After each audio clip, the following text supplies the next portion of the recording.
इनकी भी चर्चा शुरू होने लगी कि द्वारकाधीश सब बड़े हो गए हैं, बड़े भैया का विवाह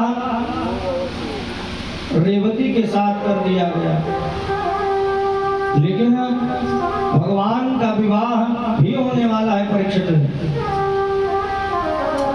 जानते हो भगवान का पहला विवाह हुआ था मैया रुक्मिणी के साथ।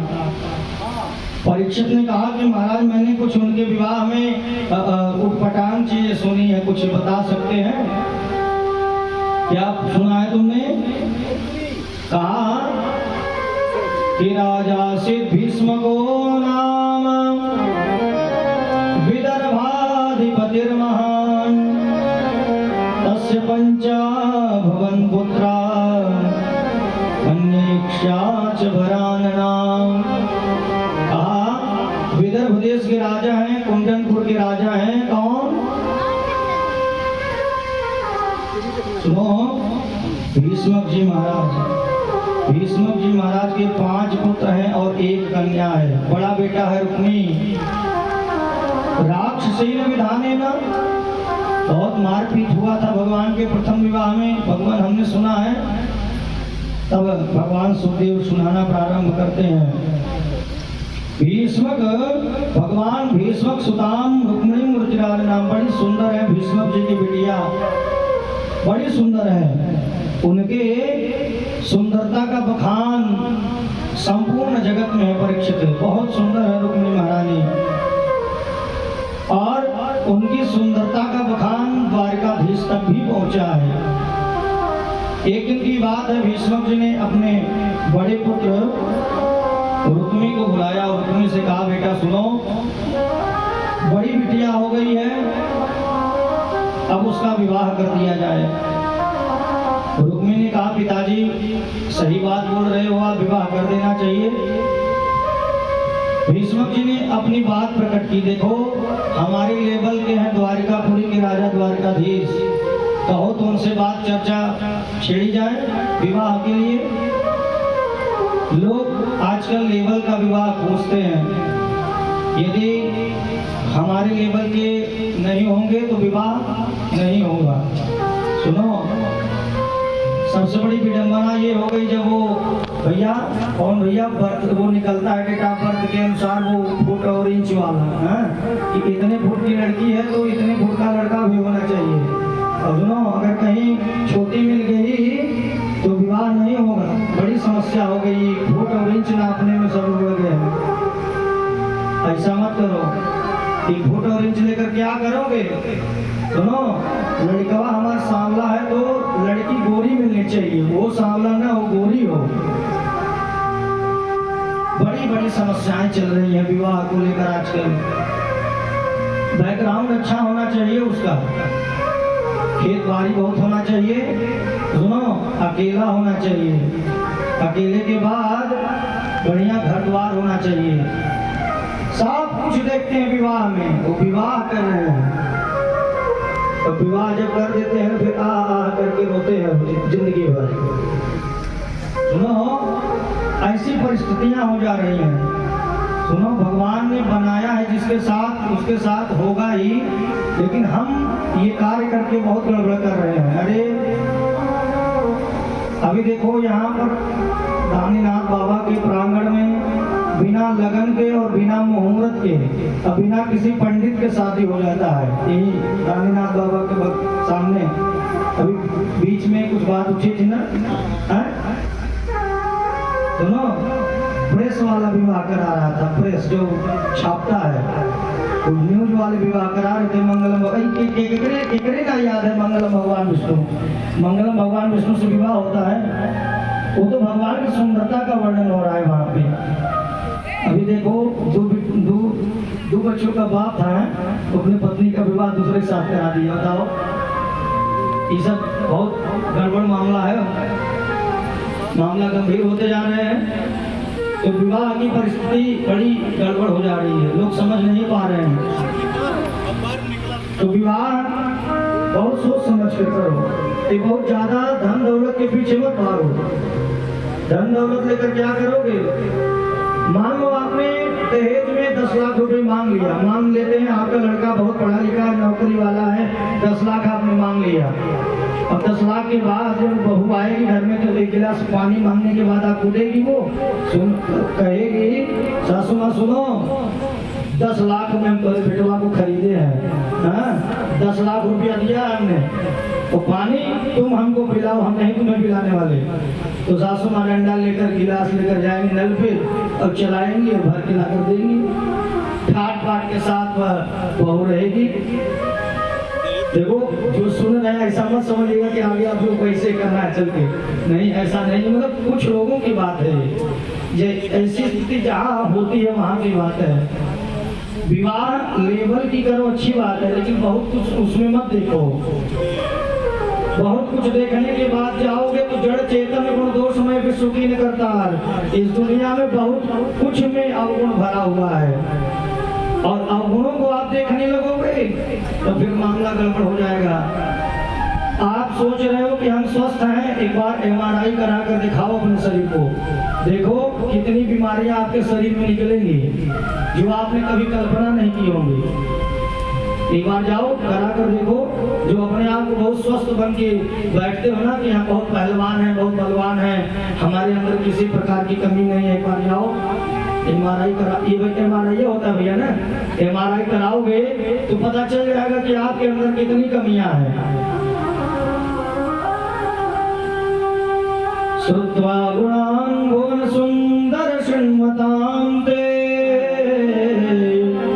निर्विश्य कर्ण विवरे हरतोंगतापं रूपं दृशात् स्मिताम् अखिलार्थलाभां त्वयि अच्युता विशति चित्रम पत्रपं मे।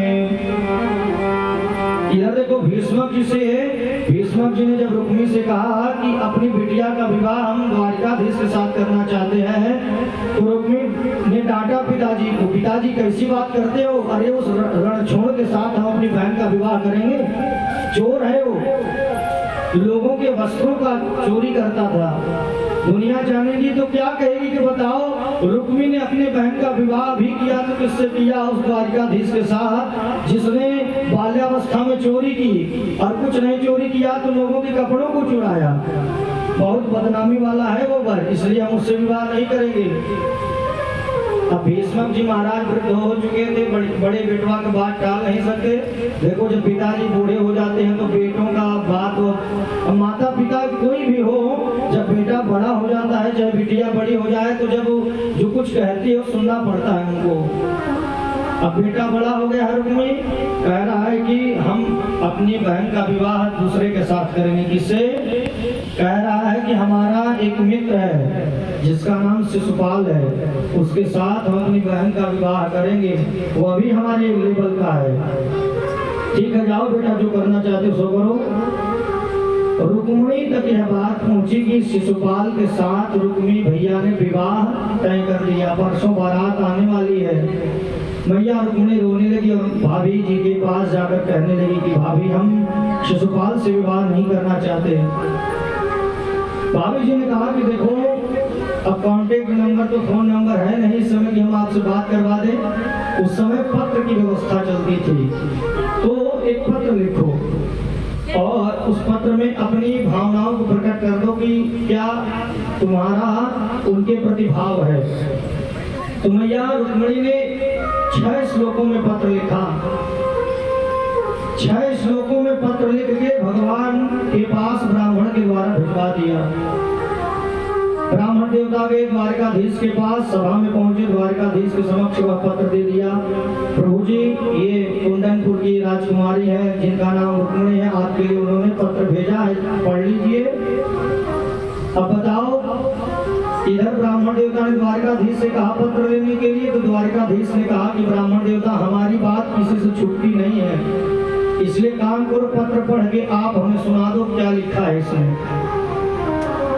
परीक्षित पत्र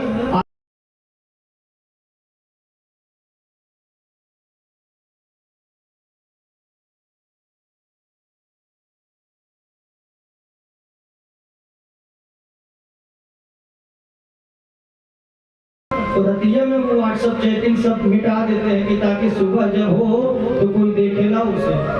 इधर भगवान ने पत्र देवता से कहा कि ब्राह्मण देवता आप इस पत्र को पढ़ के मेरे को सुनाइए।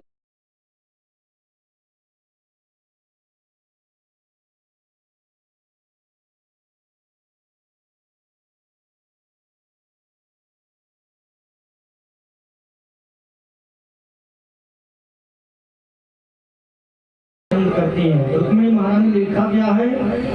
श्रुत्वा गुणान भुवन सुंदर श्रीवदांते, हे अच्युत हे गोविंद, हम आपको बहुत चाहते हैं, आपके बिना रह नहीं सकती। आपकी इतनी महिमा हमने सुन रखी है कि जब से आपकी महिमा को हमने सुना है तब से हमने अपने आप को हृदय में पति मान लिया है, और जब तक आप हमें पति के रूप में मिलेंगे नहीं तब तक हम चैन से बैठेंगे नहीं। और सुनो, परसों विवाह हो रहा है शिशुपाल के साथ, सुनिए, आप चले जाइए और मेरा हरण कर ले जाइए। यदि आप प्रभु हमें नहीं मिले तो हम अपने प्राणों को त्याग देंगे। भगवान ने जो ही सुना ब्राह्मण देवता को कहा कि ब्राह्मण देवता एक बात बताऊं, जैसे मेरे बारे में रुक्मिणी ने सुन रखा था वैसे ही रुक्मिणी के बारे में मैंने सुन रखा था। परीक्षित, एक ओर से प्रेम नहीं है, ये दोनों ओर से प्रेम हो गया। अभी तक भगवान द्वारकाधीश को लग रहा था कि रुक्मिणी ही चाहती है, लेकिन आज पत्र पा लिया तो उन्हें यह कंफर्म हो गया कि दोनों के बीच की बात है। भगवान ब्राह्मण देवता को लेकर कुंडनपुर की ओर पहुंचे और महल के बाहर खड़े हैं। इधर रुक्मिणी मैया पहुंची अंबिका का पूजन करने के लिए। अंबिका मैया का पूजन करने के लिए महल के बाहर अपने सखियों के संग आई, और कहीं से पता चल गया है रुक्मिणी को कि द्वारकाधीश कुंडनपुर के बाहर खड़ा है। तो रुक्मिणी की रक्षा सुरक्षा व्यवस्था को देखते हुए बड़े बड़े सैनिकों को नियुक्त कर दिया है ताकि किसी भी प्रकार का कोई संकट न होने पावे। सारे सैनिक रक्षा सुरक्षा व्यवस्था को देखते हुए मां रुक्मिणी के संग सखियों के संग जा रहे हैं। मैया गौरी के समक्ष मैया पहुंचती हैं और निवेदन करती हैं, नमस्ते त्वाम्बिके भीक्षणं सुसंतान सुतां शिवां, भूयात् पतिर्मे भगवान कृष्णस्तरनमोदतम्। पूजा करके रुक्मिणी मैया कहती है कि हे माँ, यदि हमने जीवन में तनिक भी पुण्य किया हो तो उसका फल मुझे ऐसा मिले कि कृष्ण मुझे पति रूप में प्राप्त हो। तुरंत माता रुक्मिणी के इन वचनों को सुनकर मानो माता अंबिका ने भी अपना आशीर्वाद दे दिया, और एक माला पड़ी थी, परीक्षित वकील पड़ी, और मन जाय राज्य मिले सोबर सहज सुंदर सावरो, करना निधान सुजान शील सने अजानत रावरो। माता रुक्मिणी को आशीर्वाद दिया कि जाओ, जो तुम चाहती हो सो तुम्हें मिलेगा। जान गौरी अनुकूल सिय हर्ष न जात, कहीं मंजुल मंगल मूल वाम अंग फरकन लगी। देखो, पुरुषों के दाहिने अंग जब फड़ गए तो मानो शुभ संकेत है, और जब स्त्रियों के वाम अंग फरकन लगे तो मानो शुभ संकेत है। और कहीं उल्टा पड़ जाए फिर समझ लेना आगे क्या है। यहाँ मां रुक्मिणी को शुभ संकेत मिले। मां रुक्मिणी जब ही महल के उस देवालय से बाहर निकली, परीक्षित माता रुक्मिणी के स्वरूप के सुंदरता को देखकर सैनिक उनकी महिमा का गान करने लगे। भगवान को अवसर मिल गया और भगवान ने तुरंत माता रुक्मिणी के हाथों को पकड़ा और दौड़ कर गए, रथ पर आरूढ़ हो गए और वहां से रथ को हाँक लिया द्वारकापुरी की ओर। सैनिक दौड़ते दौड़ते गए, रुक्मिणी को बताया। रुक्मिणी ने निवेदन किया, आत्मा समरे कृष्णम प्रत्युयाच रुक्मिणी, जिसने मेरे साथ कृष्ण ने यदि मेरे साथ ऐसा किया है तो जब तक मैं कृष्ण को मार नहीं दूंगा तब तक मैं कुंडनपुर में लौटूंगा नहीं। तलवार उठाकर सैनिकों के संग दौड़ पड़ा, और इधर भगवान कुछ दूर चले तो ठहर गए। उधर दाऊ भैया ने सुना कि कृष्ण गया है कुंडनपुर, तो दाऊ भैया नारायणी सेना को लेकर चले आ रहे हैं। इधर रुक्मिणी आ गया। रुक्मी भगवान से युद्ध करने के लिए तैयार हो गया। भगवान ने भी युद्ध किया। तलवार निकाल कर जब भगवान ने मारना चाहा रुक्मी को तो माता रुक्मिणी ने हाथ पकड़ लिया। भैया स्वामी आप क्या कर रहे हैं ये? अरे दुनिया कहेगी कि रुक्मिणी का विवाह हुआ, रुक्मिणी के विवाह में उसके भाई की हत्या हो गई, बड़ी बदनामी होगी, छोड़ दीजिए ना इसे, आपका साला लगता है। भगवान ने कहा कि इसको थोड़ा संभालो। भगवान कहना चाहते हैं कि शब्द संभाल के बोलिए, क्योंकि शब्द के हाथ न पाओ। क्या कहा? शब्द संभाल के बोलिए, शब्द के हाथ न पाओ। एक शब्द है औषधि और एक शब्द है बाण। आपसे आपकी पत्नी बहुत ज्यादा धन नहीं मांगती, आपसे कुछ मीठे वचनों को चाहती है कि आप बहुत क्रोधा भाव में मत उससे बात करें। सुनो परीक्षित, मीठ आप बोल दोगे अपनी पत्नी से, धन से ज्यादा उसकी महिमा होगी। यही स्थिति पति पत्नी के बीच होनी चाहिए। यहाँ पर भगवान लेकर चले, रुक्मिणी को मारना चाहा, माता रुक्मिणी के कहने पर छोड़ दिया। और देखो नारायणी सेना लेकर दाऊ भैया भी आ गए। दाऊ भैया ने कहा कृष्ण तुम जाओ द्वारिकापुरी, और द्वारिकापुरी में हमने यह संदेश भिजवा दिया है कि द्वारिकापुरी को दुल्हन की तरह सजा दिया जाए, क्योंकि हमारे छोटे भाई का विवाह होने वाला है। अब द्वारिकाधीश भगवान के विवाह की परिकल्पना सारे द्वारिकापुरी वाले कर रहे थे कि कैसी पत्नी मिलेगी हमारे द्वारिकाधीश को। माता लक्ष्मी स्वयं रुक्मिणी है परीक्षित। आज माता लक्ष्मी रुक्मिणी का स्वरूप धारण करके द्वारिकाधीश से विवाह करने के लिए द्वारिकापुरी आ रही हैं। और द्वारिकापुरी पहुंचकर सुंदर द्वारिकापुरी को सजा दिया गया, सुंदर विवाह का आयोजन शुरू हो गया। इधर विवाह के कार्यकल्पना प्रारंभ हुई। माता रुक्मिणी को मेहंदी लगना प्रारंभ हुआ और माता रुक्मिणी अपनी सखियों को बुलाकर कहती हैं, देखो अब भगवान का विवाह बस 5 मिनट में होने वाला है। हम भी पंडित जी लोगों को समय नहीं देते विवाह करने के लिए रात में। जयमाल में अगर 2-4 घंटा लग जाए कोई दिक्कत नहीं। सुनो, नाच गाने में 2-4 घंटा लग जाए कोई दिक्कत नहीं, लेकिन जब पंडित जी विवाह कराने के लिए बैठेंगे तो वहाँ के रहने वाले बस एक शब्द कहते हैं कि पंडित जी बहुत लेट हो रहा है, अब जल्दी करिए। तो देखो माता रुक्मिणी अपनी सखियों के संग बातचीत कर रही हैं। और अभी देखो झांकी के माध्यम से हमारे द्वारकाधीश माता रुक्मिणी पधारेंगी। आओ मेरी सखियों मुझे मेहंदी लगा दो। अब देखो आप लोग ठीक ठाक से बैठ जाओ, थोड़ा संभाल लो अपने आप को, दुल्हन और दूल्हा आने वाले हैं। जैसे आप लोग किसी के घर जाते हो दूल्हा दुल्हन देखने के लिए तो बढ़िया सच समझ के जाते हो। सुनो, दूल्हा आने वाला है तो सब कुछ काम छोड़ देते हो कि चलो भैया आप द्वार पे खड़ा हो के दुल्हा देखा जाए कैसा है दुल्हा है। तो आओ मेरी सजा दो, मेरी लगा के मुझे ऐसी सजा दो, मुझे श्याम सुंदर के दुल्हन बना दो, मुझे श्याम सुंदर के दुल्हन बना दो, मुझे श्याम सुंदर के दुल्हन बना दो।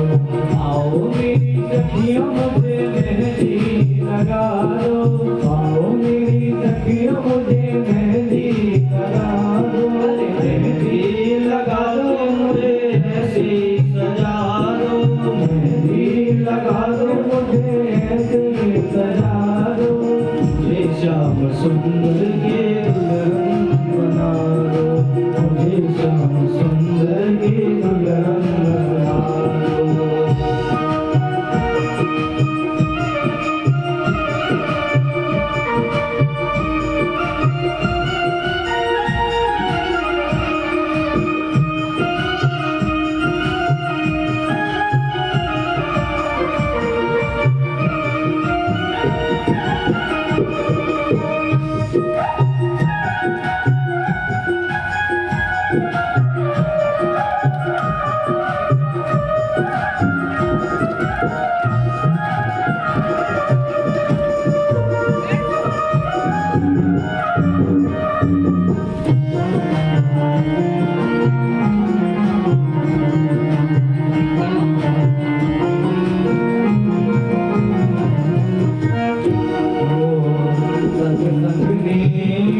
बात चलाई, सत्संग में मेरी बात चलाई, सतगुरु ने मेरी सगाई, सतगुरु ने मेरी सगाई।